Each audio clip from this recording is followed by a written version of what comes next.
country, if they don't really need any advantage over the other country at the beginning, right? They don't really need say endowment advantages or technology advantages. What, what they really need is they just have to start the business before the other people do, and then they can achieve the economy of scale, and then they will do better, right? They can produce at a cheaper cost because of economy of scale, so that those people who are actually better doing that kind of business may not be able to enter the business because you started earlier.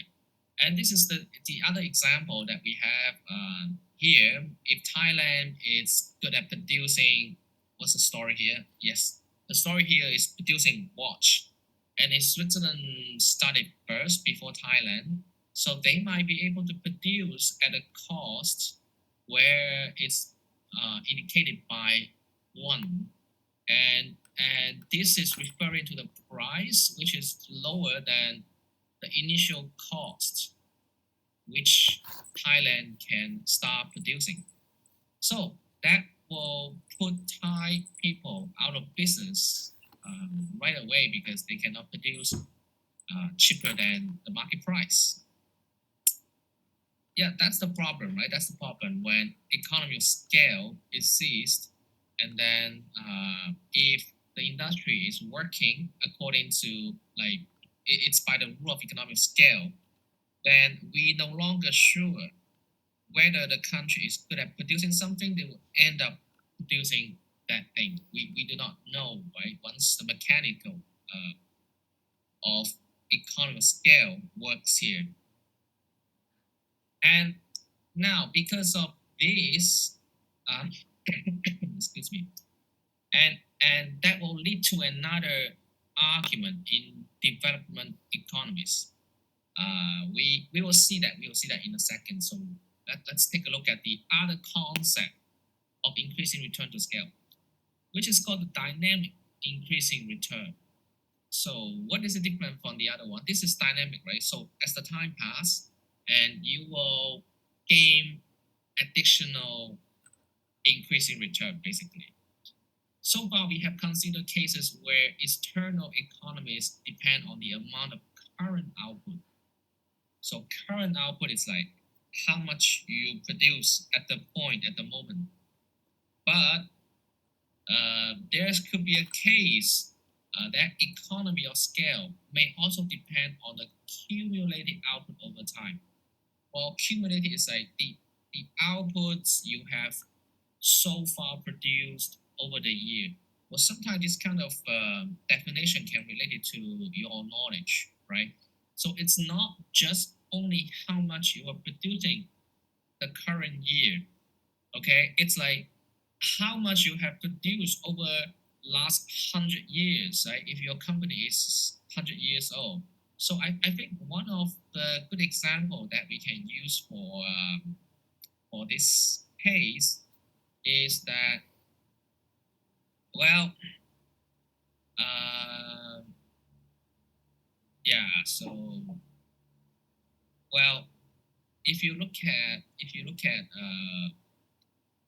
well, let me find a close number, like not something that is very far off the line. So think about maybe one example is a BMW, like right? Everyone know BMW or Mercedes Benz, right? Fancy car, nice car, BMW. So if you look at the production of BMW, it's a lot, but it's not that much, right? Like if you pick one, let's say, or another manufacturer of car, the new one, and so maybe they produce, when you are counting the units of productions, like how many cars they produce a year and how many cars they sell to the rest of the world, maybe you will find some younger producer that is like they can achieve a similar production scale as BMW, but then they might not be able to produce a qualified or such quality vehicle, right? Car, passenger car, compared to BMW, because BMW has achieved well, or they have accumulated knowledge over 100 years time, roughly, I guess. Right? So over the year, they might have some accumulated knowledge that nobody really know how they do things, like something that is they're doing behind the curtain, and nobody knows. Like, it's there are trade secrets, right? Like, people hide it. They don't really want to expose to their competitors. So they have accumulated over time this kind of knowledge, and it's their advantage. So this is what we are talking about, right? Accumulated output over the year might give you some experience, knowledge, and know-how that nobody knows, and you can use that to scale up your production or scale up your efficiency. So this is one example. And dynamic increasing return to scale could arise if the cost of production depend on the accumulated knowledge and experience. So this is what we are talking about, right? And which depend on the production process over time. And so we are throwing out a name called learning curve. And learning curve is just another concept that we can draw very similar to the downward sloping average cost curve. So something looks like this. We put an L there. We call that learning curve. But basically, it's the very similar idea. So we just change the name to the output unit to cumulative output. Okay, cumulative output is just like cumulative over the years over time. And the learning curve shows that unit cost is lower the greater the cumulative output of the country industry to date.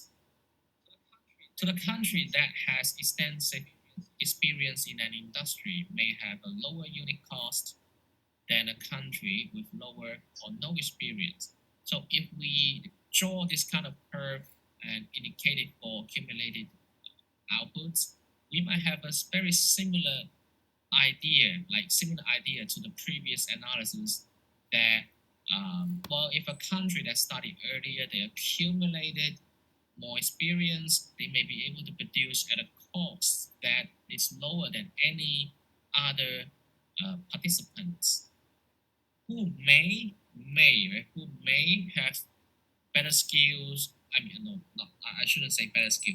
I should put it into. I should put it as maybe they are naturally better, but they are just not having enough experience, and then you just keep them out of the door. They will not be able to enter the business because they cannot produce as cheap as you do. Since you have accumulated experience, so that because of this, of course, we can use the previous analysis to give this to give rise to this idea of big push. So here is one of the very important argument in development economics subjects, like this area. People working on development economic problems, they some of them might very supportive for the infant industry argument here. What is that? So let's take a look at the definition first, and then we can throw some example to discuss what that is.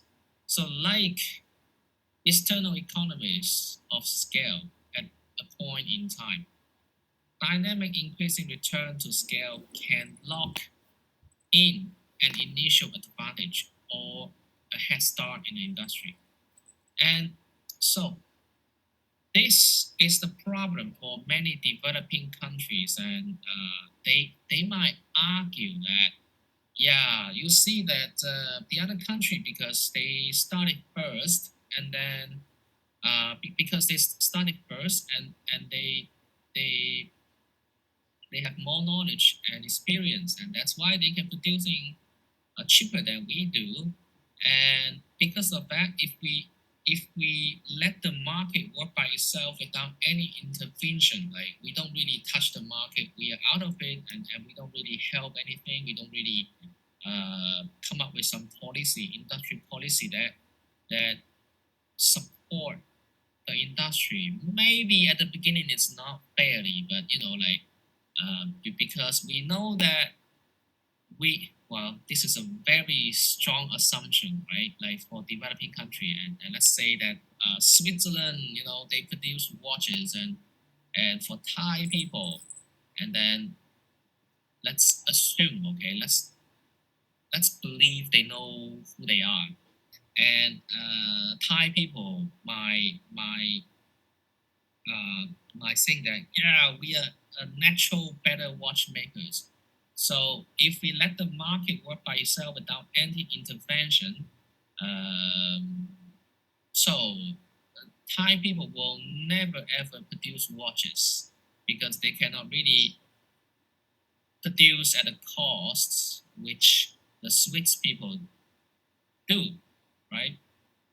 They have experience. So what we need for the country, for Thailand, is to give themselves some policy support. Maybe it's not very fair at the beginning, but if we do that, and we know we are naturally better, so eventually, if we can push the industry somewhere to here, we give support, we buy from them, or we can put tariff. We can put tariff. Well, tariff is something that we're gonna talk about later in next chapter. But we know what is tariff, right? We know what is the tax on import, and therefore we know how it works. If you put tariff on a product that is imported, like those Swiss watches, when they import it to Thailand, and you put a tariff there, maybe that will put the price or the cost, like the total cost when they enter Thailand, the watches from Switzerland, it will put above our countries, let's say with Thai people, our countries see, and then the Thai people will start producing. Okay, and once they start producing, and we will naturally obtain the advantage as it naturally goes, and it will be end up somewhere here, and then eventually it will be competing with the Swiss watchmakers. Okay, so this is the infant industry argument, right? Many developing countries, they want to have some policy support for their domestic industry, and they believe that they are naturally better at producing some goods in some industry, and what they really need, the only thing that they need, is some production to kick off a start. To let the production start, and eventually they will have an advantage over the other competitors from overseas. And this is how they justify protection policies, some protectionism behavior on international trade. Okay, of course, there's problems, and we're gonna talk about the problems. Well, if it work, so we see that, right. This two line here is purely hypothetical, right? It's purely hypothetical. What I mean is that we don't really know, right? Like the analysis goes this way. Oh, this is the Swiss production line. I mean, this is the learning curve for Switzerland, and this is learning curve for Thai people, for Thailand, and we know that we are better. Well, this is something that hypothetical, totally assumption. Nobody knows. Maybe they are right, maybe they are wrong, right? So let's put aside whether the policies will work or not. Imagine the policy will work. Some protectionism policy will work that put the cost of the imported Swiss watch higher than the production cost of the initial production cost of the Thai watchmaker. And suppose that work, and then suppose the Thai watchmaker can gain experience over time, and then eventually they can compete. Suppose it's work. That's great. Okay, that's great. But we don't really know. Nobody knows. We don't know because the Thai people never make watches. Before they start making, they don't know. All right, so nobody knows. And maybe China Like let's say, well, hypothetically, maybe we can make, let's say, maybe we can make PlayStation 5 better than Japan, and let's protect the video game industry. Let's put a tariff on any video game coming from overseas, so that the Chinese market, like in Chinese market, the video game become very expensive, and we are hoping that the domestic video game maker will start producing video games and make it very cheap and competitive, right? Good quality games to compete with the overseas game makers. But this is our assumption. We don't know, right? This is our assumption. So when we come up with a protectionist policy, putting tariff or quotas or anything else, right? And we claim that we can produce something good in the future, we can compete. But this is all built on your belief we do not know. All right.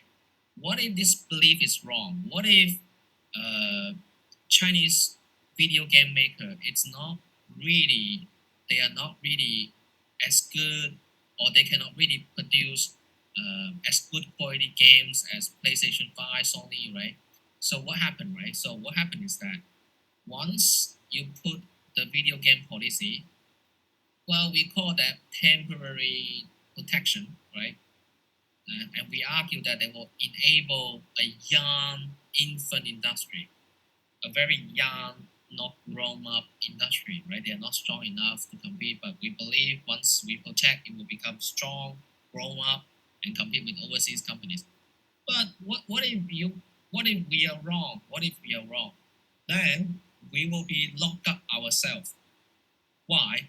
Because once we protect video game policy, then maybe or maybe not, the video game industry will grow. Maybe not, maybe will. But if they grow because of the protection, then one problem is that they may be lazy, you know? Like if I'm protected, right? So I will be lazy because I know that yeah, I enjoy protections. I don't really have to work so hard. Anyway, we are protected by the industry policy from the government, and it's fine. The profit is gonna be locked in. So we will be fine. So there's a chance that the company, right, the workers, they don't work as hard. They don't work as competitive as they should be. Second, what if we got it wrong? What if our engineers, our video game writers, they are not actually very good? So they might demand for the protection forever. They might come and say that we are not ready yet this year. We still need time. We still need protection. But we are going there. We will be fine. And next year, 2 years later, when we asked the engineer, hey, how's the everything going? They said, well, we are about to be there. We will be competitive. We just need a little bit more time. So this kind of situation is where the policymaker will be locked up in their policy, and it's hard for them to say no, to retreat back, because every protection policy has a cost. Okay, like if you are happen into making policies in the future, you have to keep in mind that putting tariff is not free. As you know, maybe in the previous uh, classes or previous course, that when you put policy, there is some dead weight lost to welfare, right? It's not like it's not costless.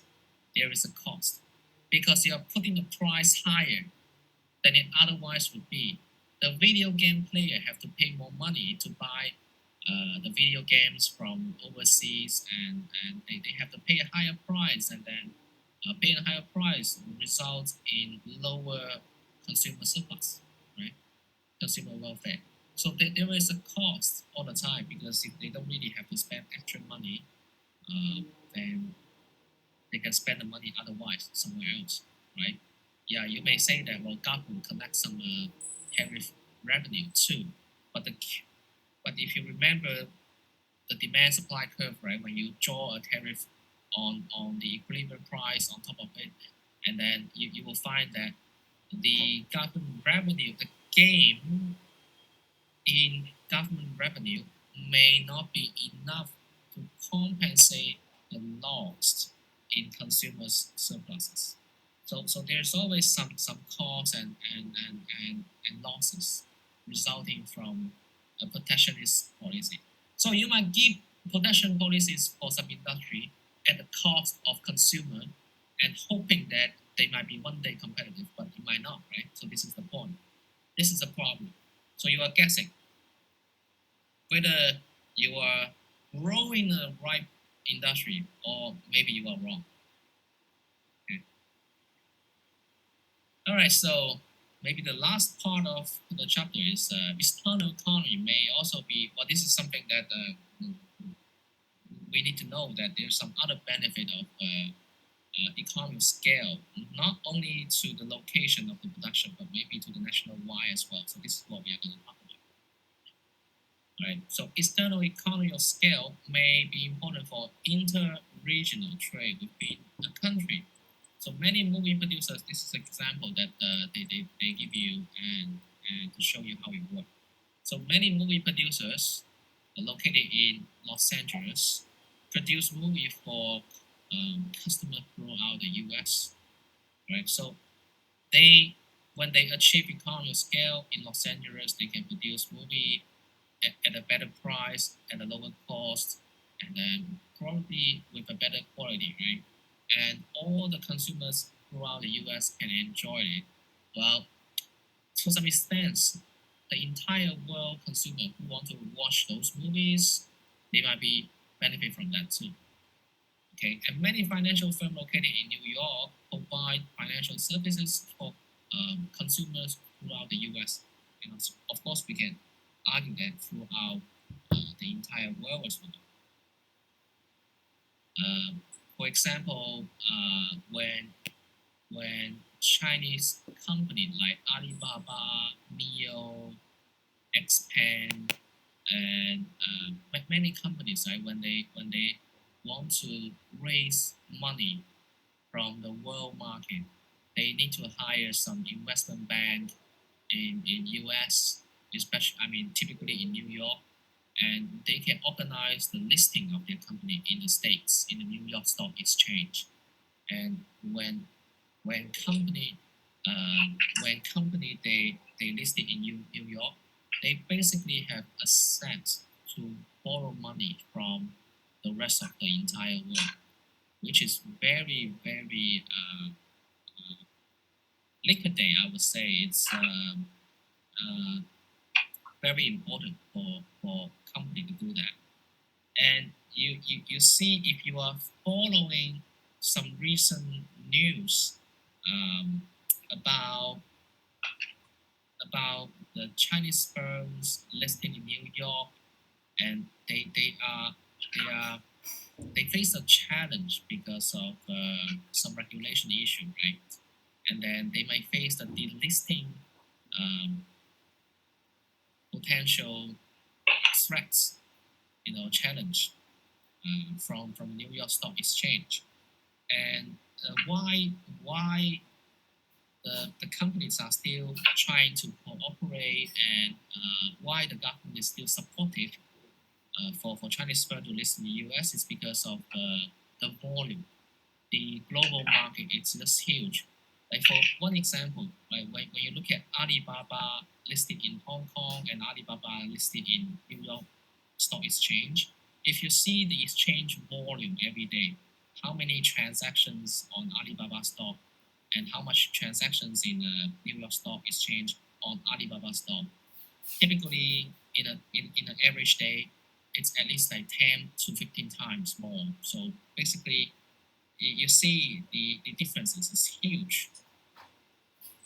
All right, so financial service. So one example, right? Not only to the states but also to the global world.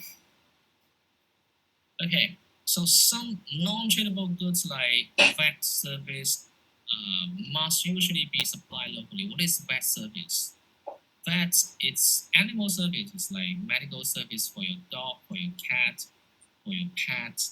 So those services cannot be traded usually, right? If you have a cat or a dog that is sick, so you cannot really ask for some overseas service or some service outside of your community, so it's not possible. So those are non-tradable goods. If external economies exist, the pattern of trade may be due to historical accidents. Yes, this is very likely. Like we use the examples of Silicon Valley, right? So this is kind of an example of historical accidents, right? Why H and P, these two guys, start in there? It's basically because they are there. Regions that started as a large producer in certain industry tend to remain large producers even if another region could potentially produce more cheaply. So here is some comparisons: tradable industry, non-tradable industries, and the benefit of economy of scale on those industries, whether they are tradable or non-tradable, it's different. The tradable industry, it's of course the benefit easier. And more broadly, some definition: economic geography refers to the study of international trade, interregional trade, and the organization of economic activities in city and rural areas. All right. So, summary. As usual, I leave the summary for yourself to read. Um, we will jump to next chapter, chapter 8. We'll waste no time. Okay.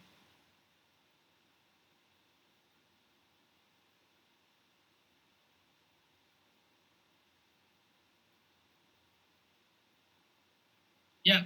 So for about 30 seconds, I will pause a little bit and I will try to see if any student have any question. You can type it in the chat box too if you have a question. I guess what we have learned in chapter 7 is quite simple, right? Like the idea of chapter 7 is basically economic scale, the external one, right? External economic scale. Basically, if your industry is larger, then you will have more better access to things, better market, larger market, and then once you can access to larger markets, your cost will be lower. As your average cost of production decreases, then you'll be able to produce more cheaply on your goods, and so that both of you and the trading partner will gain from trade because of high efficiency and production.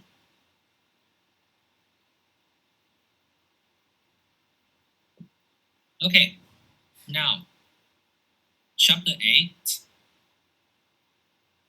Chapter 8,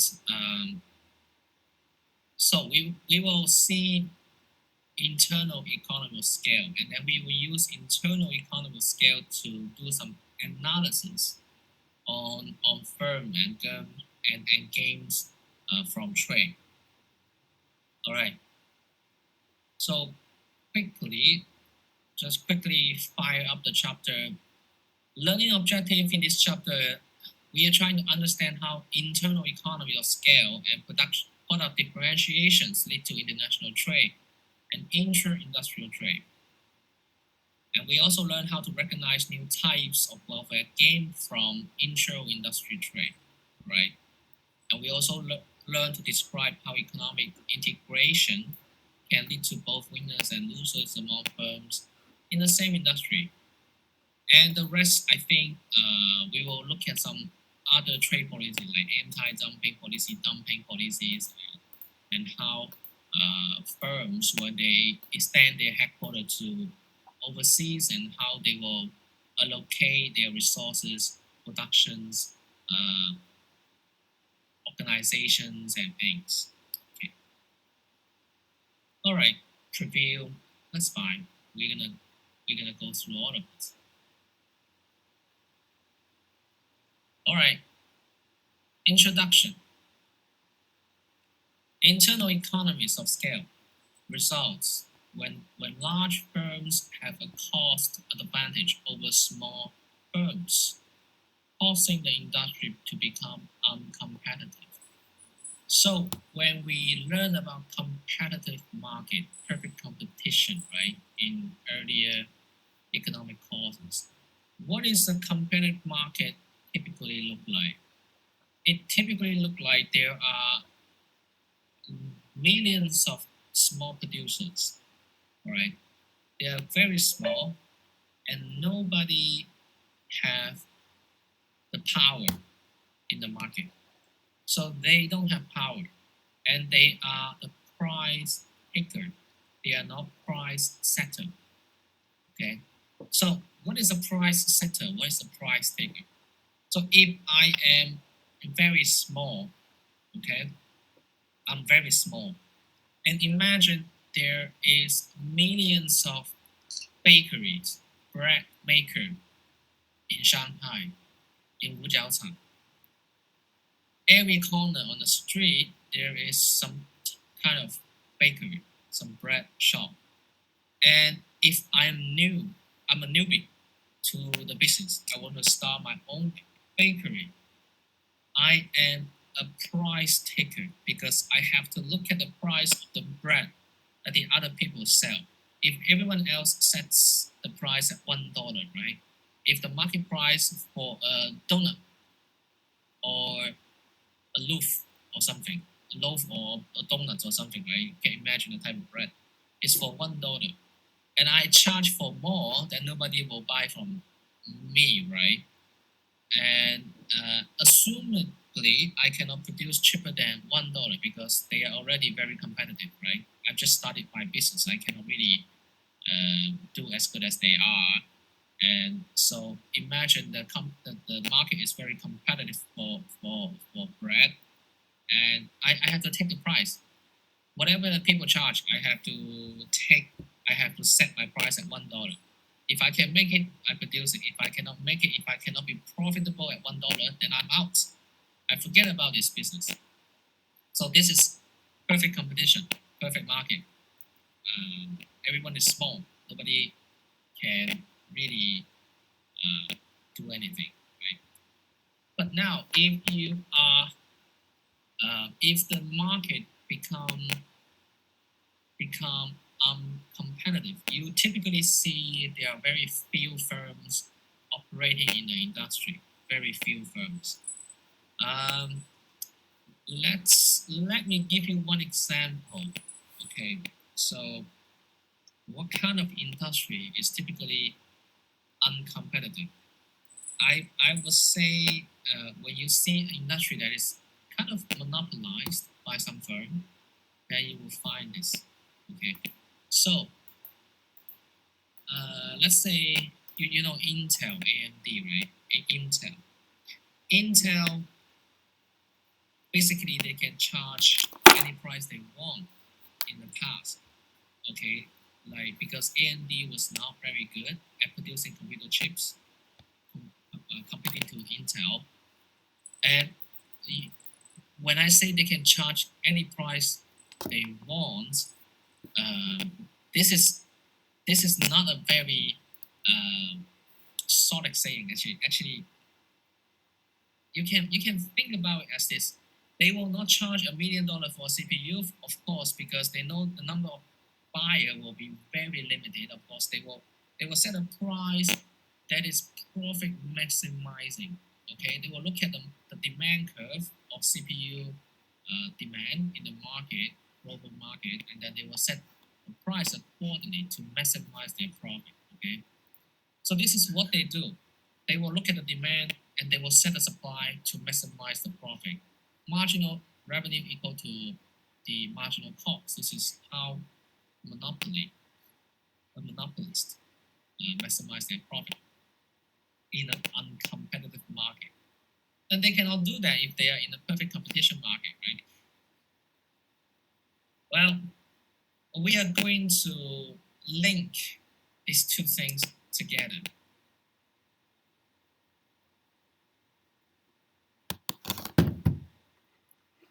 Okay, we are trying to link the economy of scale with the uncompetitive market. Why there's some role among them?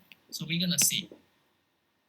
Internal economics of scale imply that a firm's average cost of production decreases the more output it produces. Okay, so if basically the idea is very simple, if the market is competitive, all the firms is gonna be small. They will not have a say on setting the price. They cannot have the power setting the price, right? So they have to be the price taker, and their size will be limited.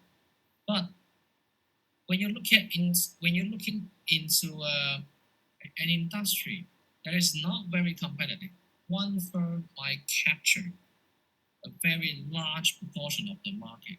So the market is not competitive, but the firm has the economy of scale. One firm, if they, like when they can produce more, they might be able to have a bigger bargaining power on the input material prices, right? When well, as an example, we used before like Walmart, right? Your sales is the final goods, but you are buying from somebody else as the input, right? If you're Walmart, you are huge, you can ask for like 1 million units from one producers, and you can bargain down the price. So this is the advantage you have when your size is large. So it says the firm's average cost of production decreases as the more output it produces. Okay, so economy of scale for the firm. Larger the firm, lower the price it will be able to produce. Okay, I think we have gone through this. Perfect competition that drives the price of a good down at the marginal cost would imply losses for the firms because they would not be able to recover the higher cost incurred from producing the initial units of output. As a result, perfect competition will force those firms out of the market. Okay, and in most sectors, goods are differentiated from each other, and there are other differences across them. So when we are looking at our real world, and the assumption of perfect competition may not be 100% true, because products, they are differentiated. Okay, they are differentiated, even though they are very similar, but they are differentiated. For example, why the price of goods are not same? Like when we are saying that, well, everybody sell bread, and then the bread costs $1, I have to charge for $1. Well, sometimes we have the room to tailor a little bit, to change a little bit, because we are selling differentiated product. Okay. Well, it's like how different is a Huawei phone compared to a Xiaomi phone? They are all phones, right? You download the apps from the App Store, and then you use the app as you use WeChat, or you use TikTok, right? It's same across the phones. And why they will be able to charge a different price? Xiaomi phone is charging at a different price than Huawei phone, right? They are different. It's because the company, they are trying to differentiate their product a little bit, even though it's functionality wise, it's not much different. They both can be function, but then some will emphasize, yeah, I have a better camera. The other ones will say that I have better material. I'm lighter. My battery is bigger. And things like that. They differentiate a little bit, even though it's not much difference. But they differentiate a little bit in order to charge at a different price. Okay. All right. So let's have 10 minutes break, and then we will be back for the next class.